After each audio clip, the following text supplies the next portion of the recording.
ಸ್ವಲ್ಪ ಹೊತ್ತಿನ ನಂತರ ಸಾಮ್ರಾಟ್ ಸಾನಿಯನ್ ಜೊತೆ ಹಾಸ್ಪಿಟಲ್ ರೀಚ್ ಆಗಿ ಅವಳನ್ನ ಅಡ್ಮಿಟ್ ಮಾಡ್ದ. ಪೊಲೀಸರು ಕೂಡ ಬಂದು ಸಾನಿಯನ್ ಸ್ಟೇಟ್ಮೆಂಟ್ ತಗೊಂಡ್ರು. ಸಾಮ್ರಾಟ್ ಪ್ರೈವೇಟ್ ವಾರ್ಡ್ ಆಚೆನೆ ನಿಂತ್ಕೊಂಡು ಡೋರ್ ಕಡೆನೆ ನೋಡ್ತಾ ಇದ್ದ. ಅವನ್ ಕಣ್ ತುಂಬಾ ಚಿಂತೆ ಇತ್ತು. ಆದ್ರೆ ಅದು ಸಾನಿಯಂಗ್ ಏನಾಗ್ಬಿಡುತ್ತೋ ಅಂತಲ್ಲ, ರೋಡ್ ಮಧ್ಯೆ ನಡೆದ ಫೈಟ್ ಅಲ್ಲಿ ತನ್ನ ಗೂಂಡಾಗಳಿಗೆ ಹೊಡೆದಿದ್ರ ಬಗ್ಗೆ ಸಾನಿಯಾ ಏನಾದ್ರೂ ಕ್ವೆಶ್ಚನ್ ಮಾಡಿದ್ರೆ ಏನು ಉತ್ತರ ಕೊಡೋದು ಅನ್ನೋ ಯೋಚನೆ ಆಗಿತ್ತು. ಕೈ ಮುಕ್ಕೊಂಡು ಅವಳದನ್ನೆಲ್ಲ ನೋಡ್ದ ಇದ್ದಿದ್ರೆ ಸಾಕಿತ್ತಪ್ಪ ಅಂತ ದೇವ್ರಲ್ಲಿ ಬೇಡ್ಕೊಂಡ. ಅಷ್ಟರಲ್ಲಿ ಸಾನಿಯಂಗೆ ಪ್ರಜ್ಞೆ ಬಂದಿತ್ತು. ಡಾಕ್ಟರ್ ಸಾಮ್ರಾಟ್ನ ಒಳಗ್ ಕರೀರಿ ಅಂತ ನರ್ಸಿಗೆ ಹೇಳ್ತಿದ್ದಾಗೆ ಸಾನ್ಯಾ, ಸಾಮ್ರಾಟ್ನ ನೋಡೋದಕ್ ನನ್ಗೆ ಇಷ್ಟ ಇಲ್ಲ, ಅವ್ನ್ ಒಳಗ್ ಬರೋದ್ ಬೇಡ ಅಂದ್ಬಿಟ್ಲು. ಅದೇ ಟೈಮ್ಗೆ ರಾಜು ಮತ್ತೆ ಶರ್ಮಿಳಾ ಕೂಡ ಹಾಸ್ಪಿಟಲ್ಗೆ ಬಂದ್ರು. ಸಾಮ್ರಾಟು ಅವ್ರ ಜೊತೆನೆ ಸಾನ್ಯಾ ಇದ್ದ ಪ್ರೈವೇಟ್ ವಾರ್ಡಿಗೆ ಹೋದ. ಆ ಕಡೆ ಶರ್ಮಿಳಾ ಸಮಾಧಾನ ಮಾಡ್ತಾ ಇದ್ರು. ಸಾನ್ಯಾ ಕಣ್ಣೀರ್ ನಿಲ್ತಾ ಇರ್ಲಿಲ್ಲ.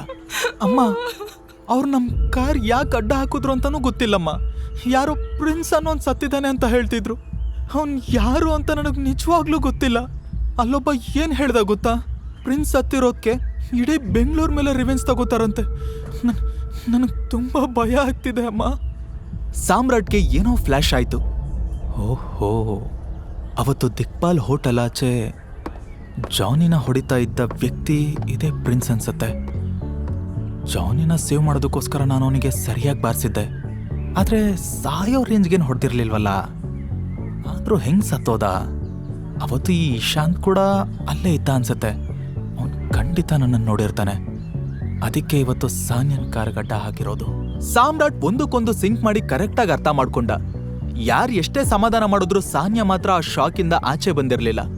ಅವಳು ಅಲ್ಲಿ ಏನ್ ನಡೀತು ಅಂತ ಹೇಳ್ತಾನೆ ಇದ್ಲು. ಅಷ್ಟರಲ್ಲಿ ಶರ್ಮಿಳಾ ಅವಳನ್ನ ತಡೆದು, ಸಾನ್ಯಾ ಒಂದ್ ನಿಮಿಷ, ಆ ಇಶಾಂತ್ ನಿನ್ ಮೇಲೆ ಅಟ್ಯಾಕ್ ಮಾಡೋವಾಗ ಸಾಮ್ರಾಟ್ ಕೂಡ ನಿನ್ ಜೊತೆ ಇದ್ದ ಅಂದ್ಯಲ್ಲ, ಅವನ್ ಏನ್ ಮಾಡ್ತಾ ಇದ್ದ? ಅವನೇನ್ ಮಾಡ್ತಾನೆ? ಬರೀ ಬಾಯಲ್ಲಿ ಬಡಾಯಿ ಕೊಚ್ಕೋತಾನಷ್ಟೇ. ಈ ಇನ್ಸಿಡೆಂಟ್ ನಡೆಯೋವಾಗ ಹೆದ್ರು ಪೊಕ್ಲೊಂಥರ ಕಾರ್ ಹಿಂದೆ ಬಚ್ಚಿಟ್ಕೊಂಡು ನಿಂತಿದ್ನಂತೆ ಹಾಗಂತ ಪೊಲೀಸರು ಹೇಳಿದ್ರು. ಅವಳು ಹೇಳಿದ್ ಕೇಳಿ ಸಾಮ್ರಾಟ್ ಆಶ್ಚರ್ಯದಿಂದ ಕಣ್ಣು ಬಾಯಿ ಓಪನ್ ಮಾಡ್ದ. ಅವನ್ ಏನೋ ಹೇಳಬೇಕು ಅನ್ನೋಷ್ಟರಲ್ಲಿ ಶರ್ಮಿಳಾ ಹಲ್ ಕಡಿತಾ, ಗೊತ್ತಿತ್ತು, ನನಗ್ ಚೆನ್ನಾಗಿ ಗೊತ್ತಿತ್ತು, ಇಂಥ ಸಿಚುವೇಶನಲ್ಲೂ ಅವ್ನು ಏನೂ ಮಾಡಲ್ಲ, ದುಡ್ಡು ವೇಸ್ಟ್ ನನ್ನ ಮಗ ಅಂತ ನನಗೆ ಮೊದಲೇ ಗೊತ್ತಿತ್ತು. ಕೈಯಲ್ಲಿ ಕಾಸು ಇಲ್ಲ, ಹೊಡೆದಾಡೋಕ್ ಗುಂಡ್ಗೇನೂ ಇಲ್ಲ. ಶರ್ಮಿಳಾ ಸ್ವಲ್ಪ ತಾಳು.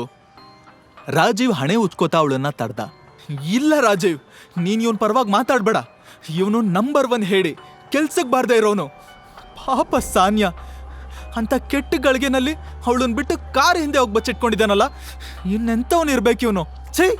ಶರ್ಮಿಳಾ ಕೋಪದಲ್ಲಿ ಮಾತಾಡ್ತಾನೆ ಇದ್ಲು. 1 ನಿಮಿಷ ಶರ್ಮಿಳಾ. ರಾಜೀವ್ ಶರ್ಮಿಳಾನ ತಡೆದು ಎಲ್ಲನೂ ವಿವರಿಸೋದಕ್ಕೆ ಶುರು ಮಾಡ್ದ. ಸಾನ್ಯಾ ಹೇಳಿರೋ ಪ್ರಕಾರ ಈ ಇನ್ಸಿಡೆಂಟ್ನಲ್ಲಿ ಆ ಇಶಾಂತ್ ಎಲ್ಲೂ ಸಾಮ್ರಾಟ್ ಹೆಸರೇ ತಗೊಂಡಿಲ್ಲ. ಅವನ್ ಬೇರೆದೇನೋ ಕಾರಣಕ್ಕೆ ಸಾನ್ಯಂಗ್ ತೊಂದರೆ ಮಾಡಿದಾನೆ.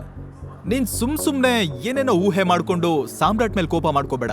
ಹಾ, ಆದ್ರೆ ನಿಜವಾದ ಸತ್ಯ ಏನು ಅಂತ ಯಾರಿಗ್ ಗೊತ್ತು?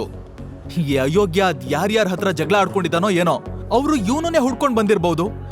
ನನ್ಗಂತೂ ಈ ಸಾಮ್ರಾಟ್ ಮೇಲೆ ಎಳ್ಳಷ್ಟು ನಂಬಿಕೆ ಇಲ್ಲ. ಅದೇನ್ ಕಂಡು ಮಾವಯ್ಯ ಈ ಅಯೋಗ್ಯನ ತಂದು ಇವಳು ಕಟ್ಟಿದ್ರು. ಸಾಮ್ರಾಟ್ಗೆ ಅವಳು ಒಂಡ್ರಗಪ್ಪೆ ತರ ವಟ ಅಂತ ಮಾತಾಡ್ತಿರೋದ್ ಕೇಳಿ ಕೆಟ್ಟ ಇರಿಟೇಷನ್ ಆಯ್ತು. ಅವನಿಗೆ ಮಧ್ಯ ಮಾತಾಡೋದಕ್ಕೆ ಚಾನ್ಸ್ ಸಿಕ್ಕಿದ್ರು ಕೂಡ ಮಾತಾಡೋದಕ್ಕೆ ಹೋಗ್ಲಿಲ್ಲ. ಸುಮ್ನೆ ಆ ವಾರ್ಡಿಂದ ಆಚೆ ಬಂದ್ಬಿಟ್ಟ. ಕಾರಿಡಾರ್ ಹತ್ರ ಬರ್ತಿದ್ದ ಹಾಗೆ ಆಪೋಸಿಟ್ ಇಂದ ಚೈತ್ರಾಲಿ ಬರ್ತಿರೋದ್ ಕಾಣಿಸ್ತು.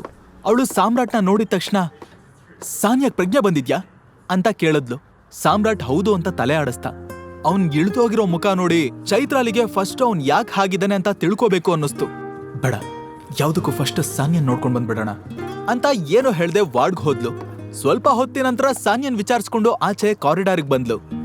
ಚೈತ್ರಾಲಿನೂ ಅವನ್ ಪಕ್ಕದಲ್ಲಿ ಬಂದು ಕೂತ್ಕೊಂಡು, ನೀನ್ ಓಕೆನಾ ಅಂತ ಕೇಳಿದ್ಲು.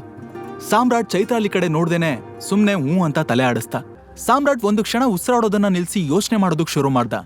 ತಾನ್ ಫೈಟ್ ಮಾಡಿದ್ದನ್ನ ಸಾನ್ಯಾ ನೋಡಿಲ್ಲ ಅಂತ ಸಮಾಧಾನ ಪಡ್ಕೊಂಡಿದ್ನೇ ವಿನಃ ಚೈತ್ರಾಲಿ ನೋಡಿದಾಳೆ ಅನ್ನೋದನ್ನ ಮರ್ತೇ ಬಿಟ್ಟಿದ್ದ. ಇವಾಗ ಅವಳಿಗೆ ಏನ್ ಹೇಳ್ಬೇಕು ಅಂತಾನೆ ಗೊತ್ತಾಗ್ಲಿಲ್ಲ.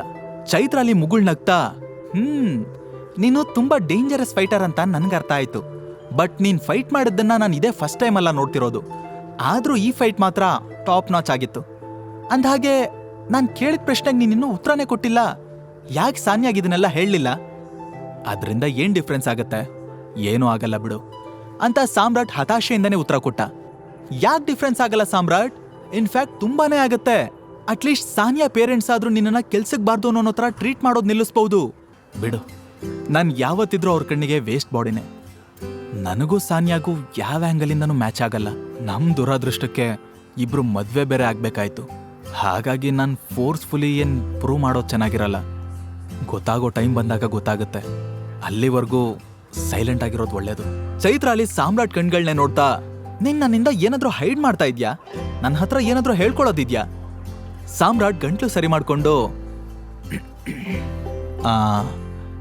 ನಾನು ಫೈಟ್ ಮಾಡೋದನ್ನ ಎಲ್ಲಿ ಕಲ್ತೆ ಅಂತ ನೀನು ತಿಳ್ಕೋಬೇಕು ಅಲ್ವಾ?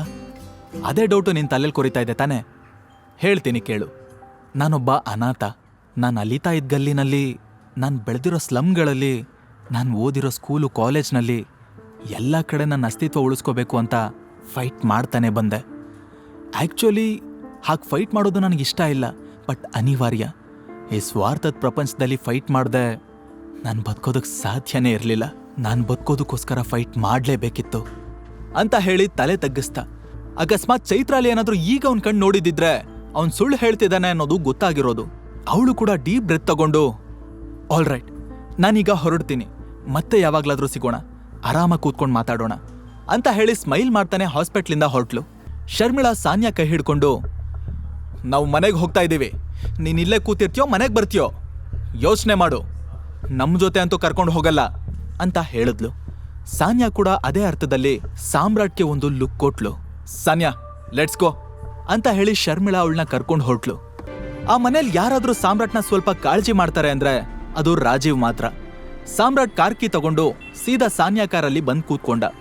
ಅವಾಗ್ಲೇ ಅವನಿಗೆ ತಾನು ನಂದಿತನಿಗೆ ಕಾಲ್ ಮಾಡೋದು ಮರ್ತಿದ್ದೀನಿ ಅನ್ನೋದು ನೆನಪಾಗಿದ್ದು. ಮನೆಗೆ ಹೋದ್ಮೇಲೆ ಅವಳ ಜೊತೆ ಮಾತಾಡೋದು ಕಷ್ಟ ಆಗ್ತಿತ್ತು. ಹಾಗಾಗಿ ಆ ಕಾರ್ಡ್ ತೆಗೆದು ನಂದಿತನ್ ನಂಬರ್ನ ಡಯಲ್ ಮಾಡ್ದ. ಫಸ್ಟ್ ರಿಂಗ್ಗೆ ಅವಳು ಫೋನ್ ರಿಸೀವ್ ಮಾಡಿದ್ಲು. ನೀನ್ ಇನ್ನೊಂದು ನಿಮಿಷ ಲೇಟಾಗಿ ಕಾಲ್ ಮಾಡಿದ್ರು ಖಂಡಿತ ನಿನ್ನ ಜೀವ ಸಹಿತ ಉಳಿಸ್ತಿರ್ಲಿಲ್ಲ. ಪರವಾಗಿಲ್ವೇ, ಹೆಸರು ಹೇಳೋಕ್ಕೂ ಮುಂಚೆನೆ ನಾನು ಯಾರು ಅಂತ ಕಂಡು ಹಿಡಿದ್ಬಿಟ್ಟೆ. ಹೌದು, ಮತ್ತೆ ನನ್ ಪರ್ಮಿಷನ್ ಇಲ್ದೆ ನನಗ್ ಕಾಲ್ ಮಾಡೋ ಧೈರ್ಯ ಯಾರಿಗೂ ಇಲ್ಲ, ಆದ್ರೆ ಒಬ್ನಿಗ್ ಮಾತ್ರ ಆ ಧೈರ್ಯ ಇರೋದು, ಟೈಗರ್. ಸಾಮ್ರಾಟ್ ನಗ್ತಾ, ಅದು ಸರಿ ಬಿಡು. ಅಂದ ಹಾಗೆ ನಿನ್ನೆ ಹೇಳೋದಕ್ ಮರ್ತಿದ್ದೆ, ನೀನ್ ತುಂಬಾ ದೊಡ್ಡೋಳಾಗ್ಬಿಟ್ಟಿದ್ಯಾ ನಂದಿತಾ ಅಂದ.